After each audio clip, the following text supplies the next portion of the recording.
Dessa vez vai ser mais um milagre.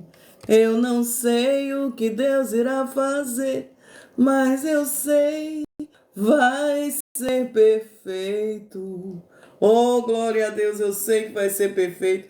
A resposta de Deus é sempre boa, a resposta de Deus é agradável, a resposta de Deus é positiva, porque nós estamos juntos, nós estamos em Deus. E hoje eu vou começar falando de um assunto muito comum na vida das crianças do nosso país, por que que ele existe, por que que ele começou e o que é que ele significa e o que é que nós cristãos devemos fazer, né?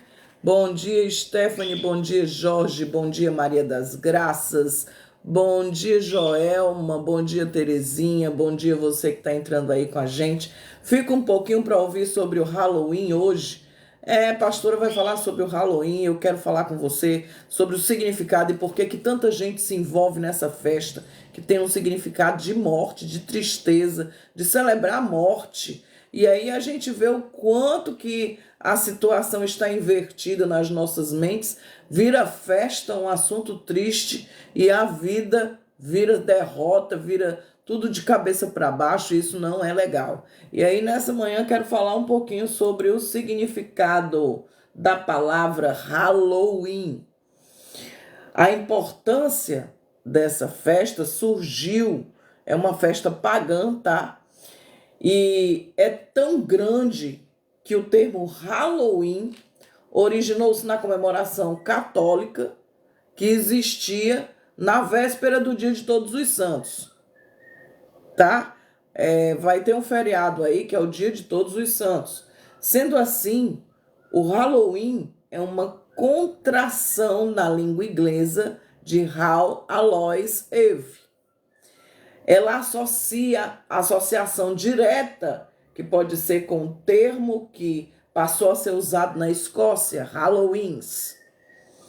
E aí aconteceu um movimento no século XIX, aliás, no século XVI ao século XVIII, e tem total realização com a cristianização das áreas que praticam Shanghai, Irlanda, Escócia, País de Gales, uma prática muito comum na Igreja Católica durante a cristianização da Europa, que era a de criar festividades cristãs na mesma data em que eram realizados festivais pagãos. E aí, isso era uma forma de cristianizar as pessoas e de, ao mesmo tempo, apagar os traços da religião verdadeira e anterior. E não foi diferente com os povos celtas. A igreja possui uma festa chamada All Saints' Day, o Dia de Todos os Santos. Em português, a data era celebrada em maio, na data em que os romanos celebravam um festival para afastar espíritos malignos. Presta atenção, povo de Deus. E aí isso foi se tornando uma tradição, até que no dia 1º de novembro, quando se celebrava o Dia de Todos os Santos, em 2 de novembro celebravam o All Souls Days, o dia de orar pelos mortos. Então, dia 31 acabou se tornando o Halloween, Hallows Eve, que significa véspera de Todos os Santos. E a celebração do dia 31 acabou incorporando inúmeras características da época do Samhain. Assim, algumas associações podem ser feitas entre as práticas realizadas nessa festa pagã e a festa cristã. E aí, o Shanghai, eles eram fogueiras acesas para guiar os mortos e para afastar os maus espíritos. E as pessoas iam de porta em porta para pedir contribuição para essa festa que marcava o festival celta. E hoje, no Halloween, como é que é? Fogueiras são acesas para guiar as almas ao purgatório e para afastar práticas como a bruxaria. Crianças iam de porta em porta, cantando e fazendo orações, e recebiam um bolo como sinal de que uma alma havia sido liberta do purgatório. Pessoal, vigia. Tem muito crente mandando as crianças para a festa do Halloween nas suas escolas. Bom dia. Oi, Abraão, que Deus te abençoe. Em nome de Jesus. Deixa eu te dizer uma coisa, Abraão. Estou lendo aqui o que você está dizendo. Olha, Abraão, todo crente passa luta. Todo cristão passa, mentem a respeito de nós, caluniam, especulam, inventam. Mas a palavra de Deus diz assim: se vos perseguirem por causa do meu nome, fiquem felizes, né? E aí eu quero te dizer, se estão te perseguindo, né, por causa do nome de Jesus, por causa de algo que você tem falado que as pessoas não gostam, né? Então fique satisfeito. Fique satisfeito porque Jesus deu a vida por nós. Mas eu quero te dar uma palavra de esperança, tá? A palavra de esperança é que quando nós estamos sendo perseguidos é sinal de que nós estamos no caminho certo e fazendo aquilo que agrada o coração de Deus. Perseguição, ela foi para forjar o caráter das pessoas. Eita, Abraão, Deus vai fazer aquilo que você não espera. Lá em Mateus, no Sermão do Monte, Jesus diz assim: bem-aventurados os que sofrem perseguição por causa da justiça, porque deles é o reino dos céus. Bem-aventurados sois vós quando vos insultarem, perseguirem e mentindo disserem todo mal contra vós por minha causa. Exultai e alegrai-vos sobremaneira, pois é esplêndida a vossa recompensa nos céus. Porque assim perseguiram os profetas que viveram antes de vós. O cristão deve ser sal e luz. Glória a Deus e aleluia. Eita Deus, da terra, do céu, de todos os lugares. Isaías 25:8 diz assim, em se tratando do Halloween, né? Extinguirá a morte de uma vez por todas, o eterno Yahvé enxugará as lágrimas de todo o rosto e retirará de toda a terra a zombaria e a humilhação que seu povo vem sofrendo. Palavra de Yahvé, o Senhor. Deus abençoe vocês, cada um de vocês. E aí nós estávamos falando aqui do Halloween, né? Os irlandeses também vieram tradições como desculpia em lanterna, aquelas abóborazinhas com aquelas carinhas de mal, né? Lembrando que as lanternas e fogueiras eram uma prática comum do Shanghai. No inglês, essas lanternas esculpidas em abóboras eram chamadas de jack-o'-lantern, que fazem menção a uma lenda do folclore irlandês. Jack fez um pacto com o diabo, presta atenção, gente. Jack fez um pacto com o diabo e depois de tê-lo enganado, como não era aceito nem no céu pelo pacto com o diabo e nem pelo inferno por ter enganado o diabo, Jack recebeu do próprio diabo uma lanterna esculpida em um nabo para que pudesse vagar pelo mundo. O significado daquela lanterninha de abóbora. Então, amados, nós temos colocado dentro das nossas casas simbologias satânicas em detrimento a uma festividade mundana. Olha, o mundo espiritual, ele existe. E tem muitos crentes fazendo de conta. Não, é só uma festinha na escola do meu filho. Olha, se eu tivesse filhos pequenos, eles não iriam participar dessa festa, nem a pau juvenal, tá? Tradições, fantasias e símbolos do Halloween. É comum as pessoas se fantasiarem de monstros, fantasmas, vampiros, zumbis, caveiras, demônios e outros seres com feições assustadoras. Nos últimos anos, as pessoas têm abandonado as fantasias e as maquiagens e têm feito verdadeiras artes cênicas no seu corpo, com vestir, com maquiagem, com unhas, né? Lentes de contato e ficam se parecendo verdadeiramente com demônios. E aí a motivação dessa festa passa a ser um culto satânico, né? Então tenhamos cuidado. Pastor, isso é um exagero, é só uma festinha. vai brincando com Satanás, principalmente os cristãos que têm conhecimento da palavra. E aí, em detrimento, não, mas os coleguinhas vão pressionar ele, vão. E a sua fé? E a sua história com Deus? E aquilo que você está ensinando ao seu filho? Não se pode servir a dois senhores. Ou se serve a Deus, ou se serve a Satanás. É isso mesmo, brasileiro adora imitar a cultura americana. Isso, mas não é só isso, sabe? Tem um quê de sermos imitadores, mas também de sermos persuadidos muito facilmente, porque não temos raízes em Deus, porque não conhecemos a Deus. E aí, para terminar, o Halloween no Brasil, você lembra do Saci Pererê? No Brasil, em resposta à popularização, eita menina, do Halloween, foi criado o dia do Saci Pererê. Lembra? Um demôniozinho em forma de gente que pulava numa perna só, que me assustava na minha infância, né? E nas últimas décadas tem se fortalecido. Determina o dia 31 de outubro como o dia do Saci, aqui no Brasil. A ideia é exaltar e celebrar o folclore brasileiro com uma simbologia um tanto quanto duvidosa, que diz respeito a um pequeno demôniozinho chamado Pererê. E aí você vai aprofundando a sua leitura sobre isso, porque eu quero concluir. Eu achei importante, sabe por quê? Porque tem muitos pais cristãos que levam seus filhos para algumas festas e quando eles crescem, porque os filhos vão crescer, que eles não querem mais ir para suas igrejas, eles ficam questionando o que acontece na igreja.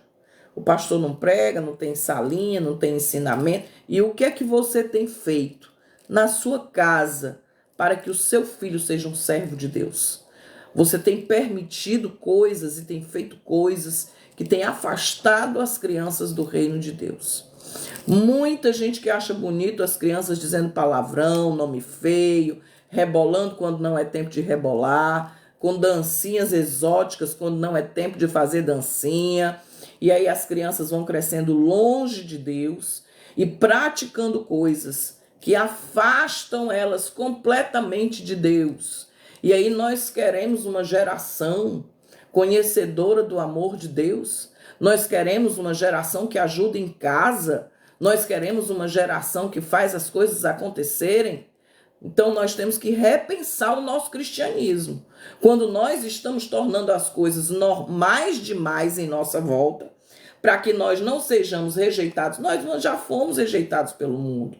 Então começa a pensar, sabe? Nós não somos do mundo. Por que você tem que fazer parte dessas coisas quando isso não agrada o coração de Deus?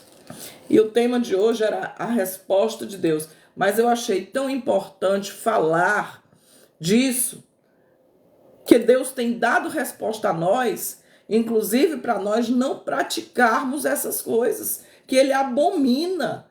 A palavra de Deus diz que Ele abomina, né, a consultar. O que Deus abomina? Ele abomina que a gente consulte os mortos.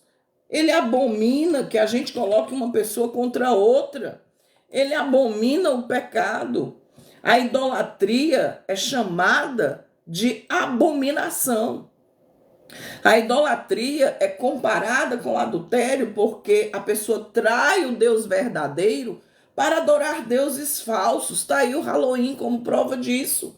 Isso só traz destruição. Não há nada de bom na idolatria e é completamente detestável para Deus. E aí a Bíblia fala abominação comparando com a prostituição. Isso aí é uma outra história que depois a gente pode conversar. Mas eu quero dizer para você, sabe, que nós temos escolhido em detrimento dos modismos mundanos, né? Coisas que não têm agradado o coração de Deus, coisas que não têm feito bem, né, a você. E você, não sei porque a câmera tinha parado. E aí tem tirado você da presença de Deus, que é a coisa mais importante da nossa vida. Sabe por quê? Quando você está com dor de cotovelo, quando você está com diarreia, quando você está com alguém doente, seu casamento não vai bem, aí você se lembra de Deus, mas aí em detrimento a tudo e qualquer outra coisa, para não desagradar seus amigos, nem o mundo, nem não sei o que e tal, você vai na onda dos outros. Você não tem pensamento próprio, você não tem opinião formada com relação a nada, e você vai caindo na vida de qualquer jeito, e cantando aquela música Deixa a Vida Me Levar, a Vida Leva Eu, e você não toma atitudes definitivas de decisão na sua vida, você não toma atitudes que vão mudar a sua história, porque você é um medroso, porque você tem medo de encarar os seus desafios, de dizer não para as pessoas que estão em sua volta, que te causam dor, sabe? E aí você vai ficando cada dia mais molenga, mais ansioso, mais medroso. Eita Deus da glória! Quais são os pecados abomináveis para Deus? 6 coisas o Senhor odeia, mas uma 7ª a sua alma abomina. Olhos altivos, aquele pessoal lá em cima, soberbo, eu sei de tudo, você que se lixe. Língua mentirosa, mãos que derramam sangue inocente, o coração que maquina pensamentos viciosos, pés que se apressam a correr para o mal. Você só vive falando mal dos outros, julgando, achando que você é melhor do que todo mundo, e você planeja coisas para derrubar pessoas. Você nunca está feliz com o que tem, nem com o que os outros estão conquistando. A testemunha falsa que respira mentiras, e o que semeia contenda entre os irmãos. A 7ª é cruel, porque no nosso meio tem demais, né? E aí, o ato abominável é algo detestável, que provoca repulsa, é execrável, insuportável. E aí, para terminar, o que é considerado uma abominação? É um ato ou efeito de abominar, de isolar, de detestar. É um misto de desprezo, ódio e horror. Então, assim, não queira isso para a sua vida. Não queira fazer as coisas para agradar os outros. Quais são as coisas que Deus não gosta, que Deus não aceita? É que você não consiga perdoar e amar e respeitar as pessoas em sua volta. As pessoas têm limites e você quer que elas vivam como semideuses. Blasfema contra o Espírito Santo, fala besteira, usa o nome do Senhor em vão e culpa os outros pelo seu pecado. Que é isso, gente? Então vamos acordar para a vida. Tem gente escolhendo a morte aí o tempo inteiro, sem querer saber de Deus, mas quer prosperar, quer ser feliz, quer ter dinheiro, quer que os filhos sejam bem-sucedidos. De Deus não escondemos nada. Jesus vê toda a nossa maldade e falsidade, isso mesmo. Andréia aqui está contribuindo com a nossa live hoje, dizendo que de Deus nós não escondemos nada, que Jesus vê tudo. Vê falsidade, vê mentira, vê puxada de cabelo, puxada de tapete, puxada de tudo. Amados, nós temos nos envolvidos com as coisas mundanas, quando a palavra de Deus diz que nós somos santos, separados. Gente, brincando com o Espírito Santo de Deus, imitando a oração de línguas, imitando os dons, querendo ser aquilo que não é, chacoteando da palavra de Deus, dizendo que a palavra de Deus não transforma. Olha, você pode chegar de cabeça para baixo, nu, com a roupa preta, os olhos virados, e Jesus, quando você entra na presença dele, Jesus vai te transformar. A mente vai ser transformada. Ontem, no discipulado com a jovem lá da igreja, ela falava exatamente isso. Pastor, como era que eu fazia isso? Como é que eu apoiava isso? Como é que eu gostava daquilo? Como é que eu achava normal? E aí ela está sendo transformada, a mente transformada. E nós precisamos acordar, igreja. Acorde, desperte, O Senhor é o dono de tudo. Aleluia, glória a Deus. Mas quando eu fiz assim, deu alguma coisa aí.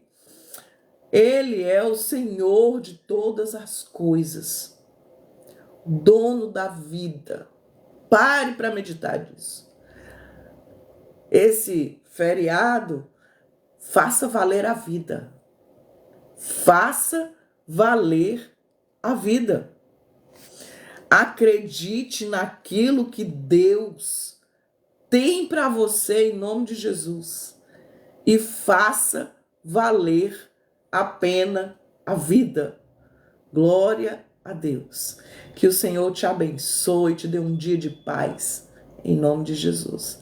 Que a sua palavra seja totalmente aproveitada nesse dia para você mudar todas as coisas, em nome de Jesus.